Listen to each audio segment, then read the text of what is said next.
सद्गुरु नरेंद्राचार्य महाराज की जय। सद्गुरु काडसिद्धेश्वर महाराज की जय। संत शिरोमणी गजानन महाराज की जय। आद्य जगद्गुरु रामानंदाचार्य महाराज की जय।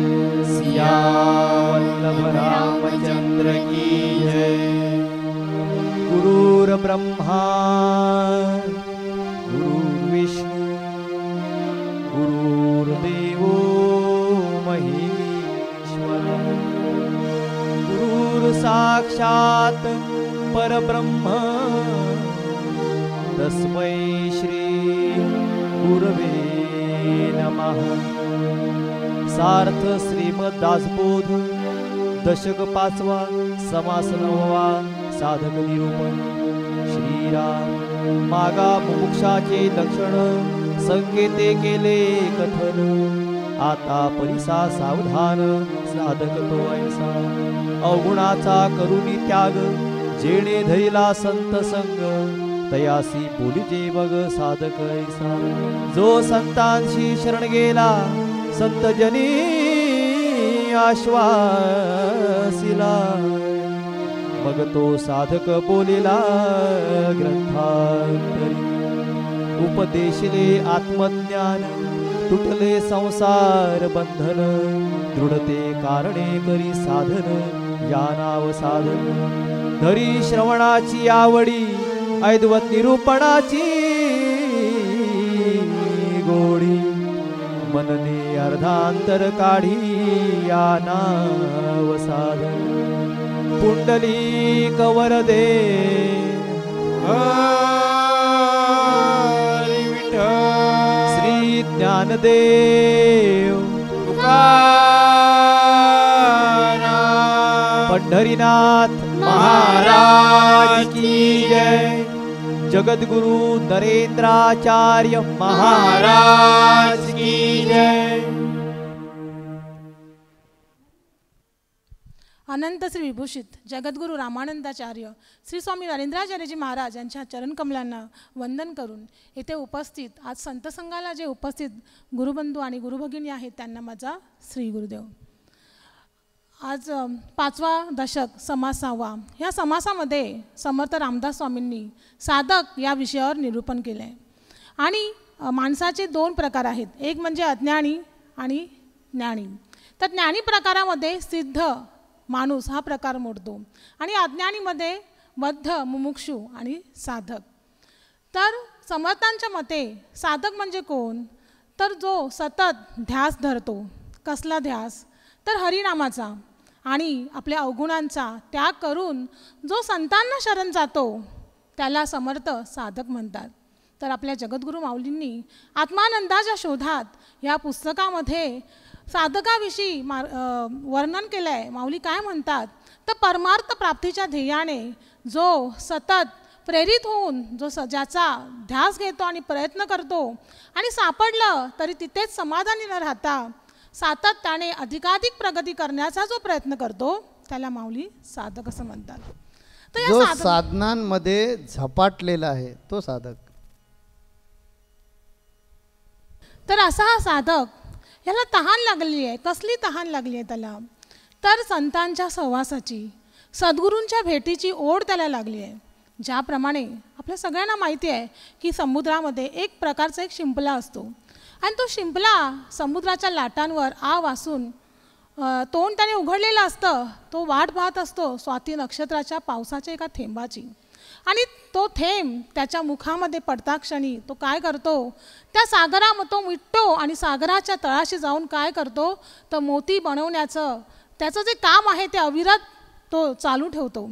तसा साधक आहे तो काय करतो, तर तो योग्य सद्गुरूंच्या शोधामध्ये इतरत्र भटकत असतो, फिरत असतो आणि असे योग्य सद्गुरू त्याला सापडल्यानंतर तो त्यांना शरण जातो आणि शरण गेल्यानंतर सद्गुरूंनी त्याचा स्वीकार केल्यानंतर तो खऱ्या अर्थाने साधक होतो।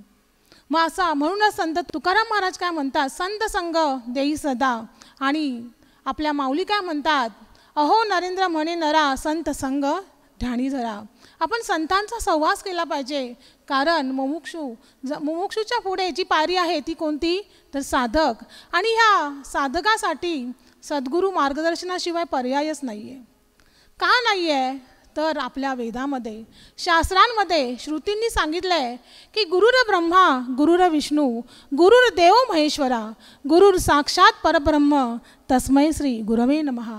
म्हणजेच काय, तर गुरु हे विष्णू आहेत, ब्रह्मा आहेत, महेश आहेत, नव्हे तर ते परब्रह्मच आहेत. मग हे गुरु म्हणजे काय, तर गुरु हे एक तत्व आहे. गुरु व्यक्ती नाही आहे, तर ती एक शक्ती आहे.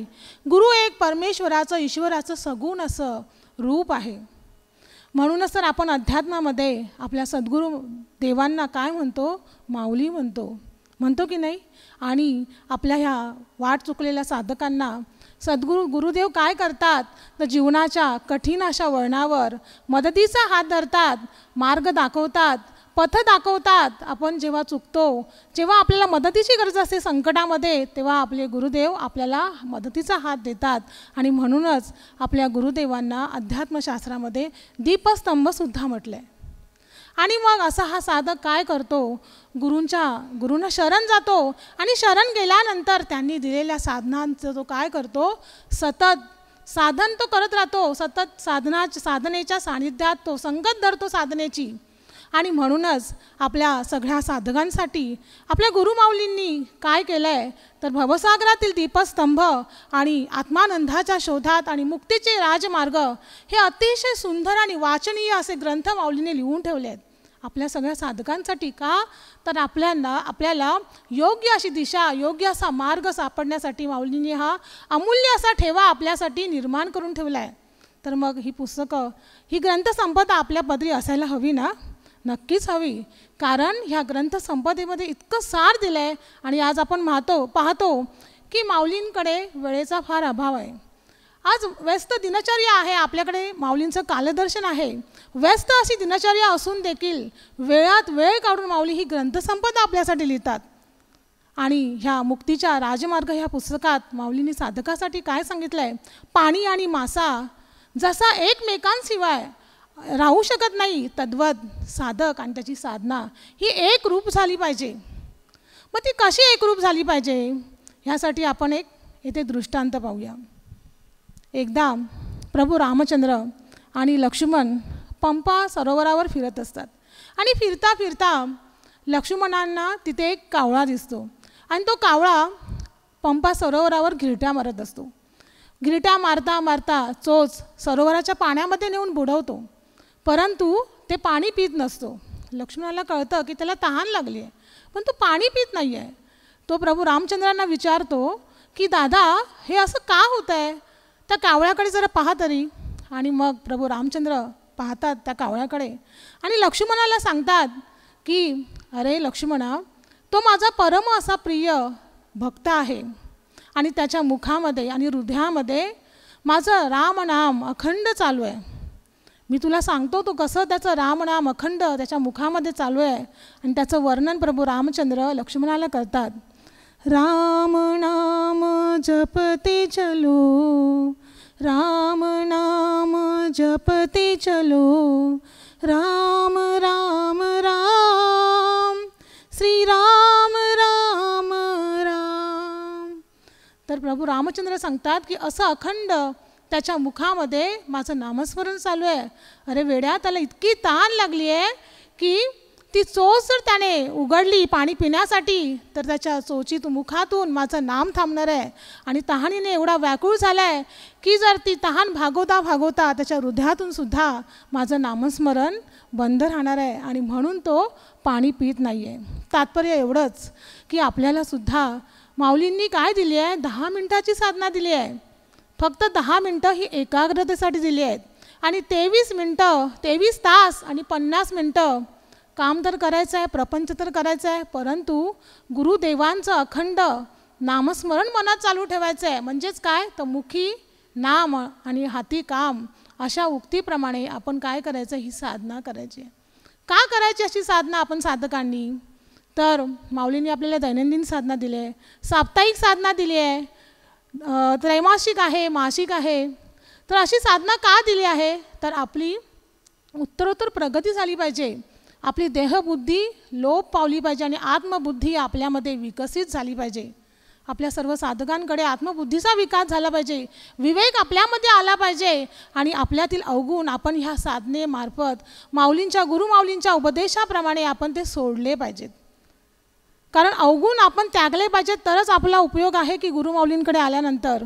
आज आपल्या संप्रदायामध्ये आज माऊलींच्या आपण छायेखाली इथे सगळे आलेलो आहोत, सर्व साधक. आपल्या सगळ्यांना काही ना काहीतरी अवगुण होतेच. कोणाला राग होता, कोणाला अहंकार होता, कोणी अनेक व्यसनांनी पीडित होतं. आणि आज खरोखर सांगायला आनंद होतो आहे की आपण माऊलींकडे येण्यापूर्वी कसे होतो आणि आता कसे आहोत हे आत्मचिंतन आपण केलं पाहिजे. आज आपल्या सगळ्यांना माहीतच आहे की जवळजवळ 2 लाख लोकांना व्यसनापासून माऊलींनी मुक्त केलं आहे ना. कसं केलं आहे? तर नुसत्या बोधाने केलं आहे, माऊलींच्या अमृतवाणीने माऊलीने केलं आहे. आज ही साधना जर आपण केली नसती, जर हा ध्यास माऊलींचा आपण धरला नसता, तर हे आपल्याकडून घडलं नसतं. आणि म्हणूनच ज्याप्रमाणे माऊलींनी त्यांच्या गुरूंवर म्हणजे बाप्पांवर जसं निधी ध्यास उक्तीप्रमाणे की क्षणाक्षणाला शरीर प्राणांची करीन कुरवंडी, क्षण एक न सोडी संग तुझा, ह्या उक्तीप्रमाणे माऊलींनी काय केलं? गुरुदेवांचा बापांचा ध्यास स्वतःच्या मनामध्ये माऊलींच्या सतत कायम असतो. आणि म्हणूनच तर माऊली जगद्गुरू पदावर, आज जगताचे गुरु म्हणजे आज केवढ्या मोठ्या आध्यात्मिक पदावर माऊली आहेत. आणि एवढं असतानासुद्धा आज आपल्यासारख्या करोडो लोकांच्या जडमुडांचा उद्धार करण्याचं कार्य माऊली करत आहेत. आणि समर्थ रामदास स्वामीजींनी आपल्याला या समासामध्ये साधक समजून देण्याचा प्रयत्न केलेला आहे. या समासामध्ये आपण साधक या विषयावर निरूपण ऐकतोय.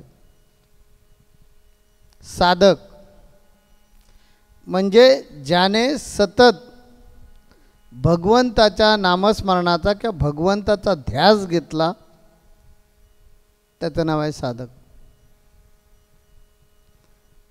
साधक होणं फार कठीण काम आहे, कारण या देहाच्या आसक्तीतून सुटायचं आहे आणि परमात्म्याचा ध्यास आपल्याला लावून घ्यायचा आहे. हे वाटतं तेवढं सोपं काम नाही आहे. आणि म्हणून आम्ही सांगितलं आहे की बाबांनो, तुम्हाला 24 तास हे जमलं नाही, काय हरकत नाही आहे, पण किमान 10 मिनटं तरी काढा, कुठून तरी सुरुवात होऊ द्या. याचा अर्थ असा नाही आहे ताईंच्या बोलण्यातून, नाहीतर तुम्ही अर्थ घ्याल माऊलींनी सांगितलं 10 मिनटं भक्ती करा, 23 तास 50 मिनटं काय वाटेल ते करा, असं नाही त्याचा अर्थ आहे. फक्त दिवसातून 10 मिनटं वेळ काढा, नामस्मरण करा आणि बघा काय प्रगती होते ती. मला ठाऊक आहे की देहबुद्धीचे जे चोचले आहेत ते आपले पुरू लागले, ते या माध्यमातून पूर्ण होऊ लागले की आपल्याला ध्यास वाढणारच आहे. आणि मग आपण आपोआपच खऱ्या अर्थानं साधक अवस्था जी आहे ती जगायला सुरुवात करू. साधक होताना संसार सोडण्याची काहीच गरज नाही. या समर्थ रामदास स्वामींनी सांगितले, संसार त्याग न करिता प्रपंच उपाधी न सांडिता जनामध्ये सार्थकता विचाराच होई. म्हणजे काय की योग्य प्रकारे विचार केला पाहिजे की हा देह मला परमेश्वराचं नामस्मरणासाठी दिलेला आहे. आमच्या एका गजरामध्ये आम्ही सांगतो ना, ओम श्री गुरुदेव म्हणा, हा जन्म नाही पुन्हा, हा जन्म आहे भक्ती करण्याचा, हा जन्म आहे मुक्ती मिळण्याचा, हा जन्म नाही पुन्हा. त्या भक्ती करण्याचा जन्म आहे. कारण वाघाचं शरीर आम्हाला मिळालं, कोल्ह्याचं शरीर मिळालं, उंदीर, गाढव, कोंबडा, कुत्रा हे शरीर मिळालं. आणि जरी वाटलं की आपण आता भजन करूया, नाही करू शकत. हे एकच असं शरीर आहे की भगवंताचं नामस्मरण करून आपण अनेक जन्माची जी पापं आहेत, दुष्कृत्य आहेत, त्यांच्यातून सुटका करून घेऊ शकतो. आणि खरे आपण कोण आहोत याचं ज्ञान करून घेऊ शकतो. आणि म्हणून आपल्याला साधक व्हावं लागतं. जोपर्यंत आपल्याला त्याचा ध्यास लागत नाही तोपर्यंत आपलं साधन काय? भगवंताची प्राप्ती. ते आपल्याला कदापि शक्य होणार नाही. आणि ती शक्य होण्यासाठी संसाराचाही त्याग करण्याची गरज नाही. आपल्याला सगळ्यांनाच ठाऊक आहे, नामदेवांची दासी संत श्रेष्ठ जनाबाई, ज्यांच्याकडे प्रत्यक्ष विठ्ठल त्यांच्या गोदडीत झोपायला यायचा.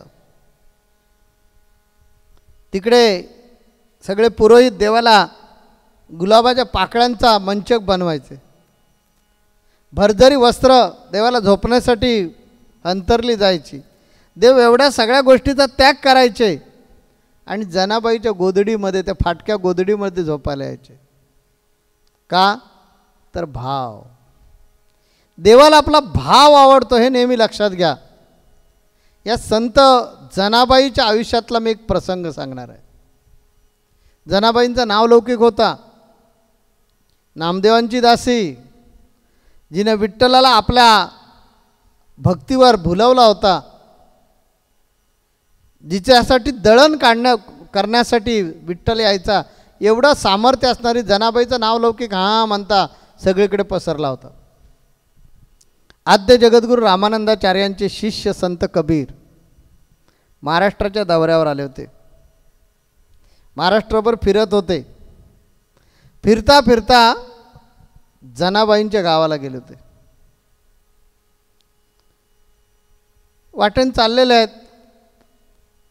चाललेले असताना त्यांच्या लक्षात येते की बाई इतकी भांडखोर आहे की इतकी अश्लाघ्य शिव्या देते की नको व कानान ऐकायला नको. शेजार, आणि ते देते कुणाला? शेजारणीला. ते थांबलेले म्हणाले, कोण बाई आहे, एवढे कशी घाणेरडे शिव्या देते? त्या कुणीतरी सांगितलं, हीच ती जनाबाई. संत कबीरांना आश्चर्य वाटलं, अरे ही एवढ्या शिव्या देते?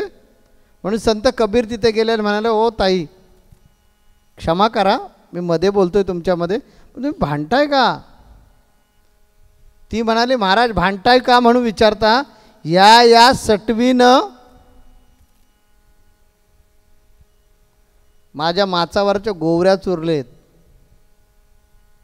ओ जनाबाई, तुम्ही संत आहात, ह्या शिव्या देणं योग्य नाही. देऊ नको तर काय करू, तिच्या काय झिंजा उपटू? माझ्या माचावरच्या गोवऱ्या तिने चोरलेत. संत कबीर म्हणाले, शेणाच्या ह्या गोवऱ्या आहेत, गोवऱ्यासारख्या गोवऱ्या कळणार कशा? या इकडे. गेले, कबीरांचा हात धरला आणि खचखन ओढून आणलं. हा जिचा माच आहे ना, मी खोटे बोलते ना, त्या माचावरची एक एक गोवरी घ्या, कानाला लावा, म्हणजे तुम्हाला कळेल मी का बोलते ते. एवढे परिश्रम केले आणि गोवऱ्या घातल्या मी, आणि तिनं चोरायच्या.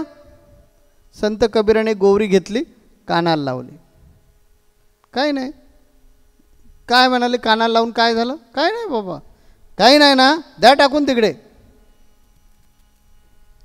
दुसरी घ्या. दुसरी उचलली, कानाला लावली. काय नाही, द्या टाकून तिकडे. तिसरी उचलली, कानाला लावली. तो आश्चर्य काय, विठ्ठल विठ्ठल विठ्ठल विठ्ठल. त्या गोवरीतून आवाज येत होता. काय झालं? आवाज येतोय. कसला आवाज येतोय? विठ्ठलाचा. होय ना, टाका इकडे माझ्या माचावर. परत गौरी घेतली, कानाला लावली. काय झालं? आवाज येतोय, टाका इकडे. असं करून करून करून सगळा माच वेचला संत कबीराने. जेवढ्या जनाबाईच्या गोवऱ्या होत्या त्या सगळ्या गोवरींमधून आवाज येत होता, विठ्ठल विठ्ठल विठ्ठल विठ्ठल. तात्पर्य, असा ध्यास पाहिजे. असा ध्यास असेल तर संसार सोडायची काहीच गरज नाही आहे.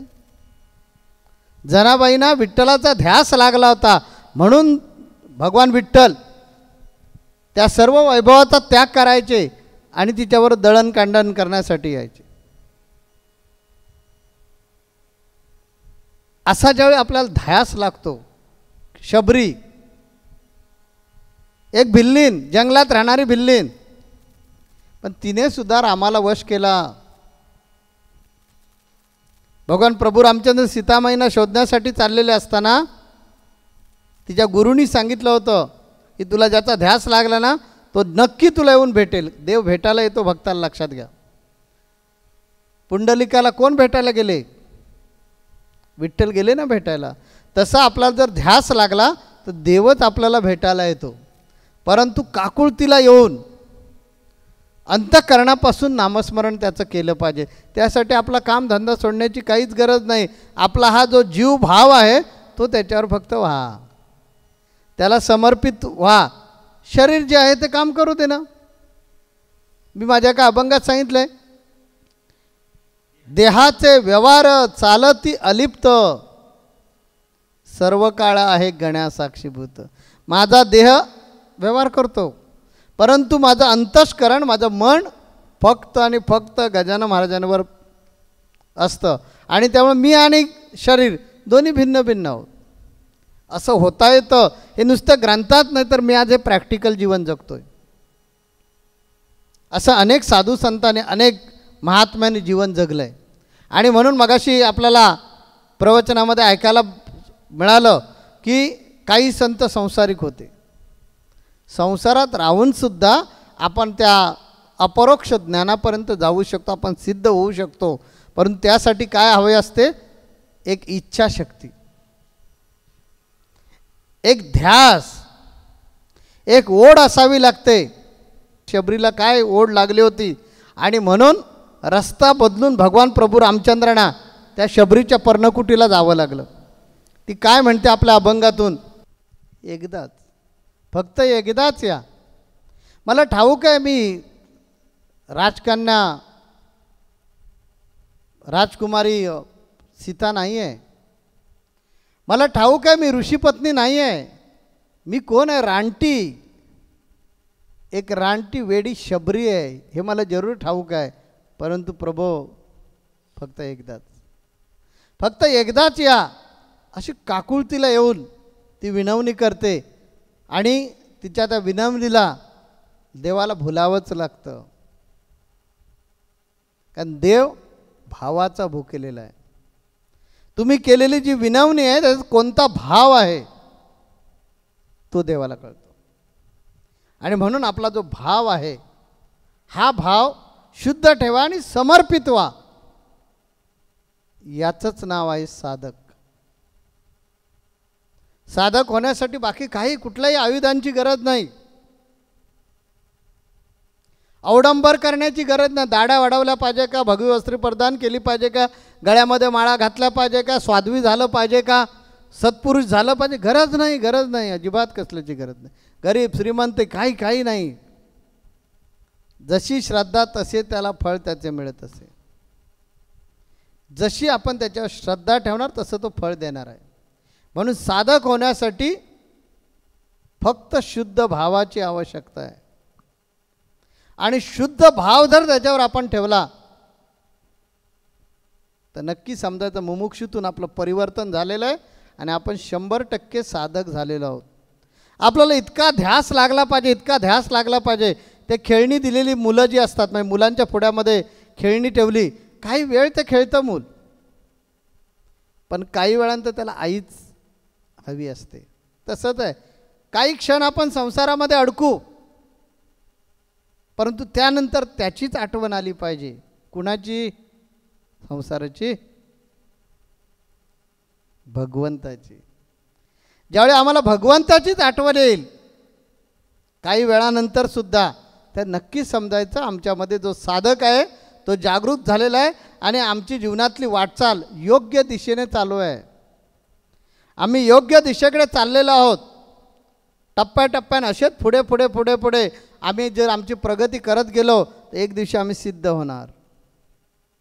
आणि मला खात्री आहे की ज्याने ज्याने अशा पद्धतीनं मनामध्ये चंग केलेला आहे, ज्याने ज्याने मनामध्ये अशा प्रकारचा एक मनसुबा तयार केलेला आहे, ती माणसं, तो भक्त शेवटी आत्मज्ञान मिळवल्याशिवाय राहणार नाही, सिद्ध झाल्याशिवाय राहणार नाही. ही मला खात्री आहे. मी गुरुदेव काळसिद्धांचे आण घेऊन सांगतो, त्या व्यक्तीच्या जन्माचं सार्थक झाल्याशिवाय राहणार नाही. आपल्याला पुढे पाहायचे आहेत ते सिद्ध. आणि म्हणून आपण परत कधी भेटणार आहोत? पुढच्या आठवड्यात.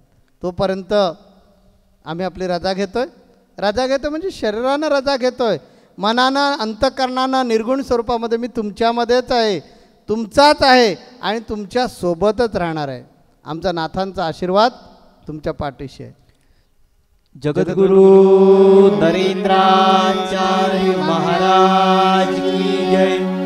सद्गुरु काळसिद्धेश्वर महाराज की जय। संत शिरोमणी गजानन महाराज की जय। आद्य जगद्गुरु रामानंदाचार्य महाराज की जय। सिया वल्लभ रामचंद्र की जय।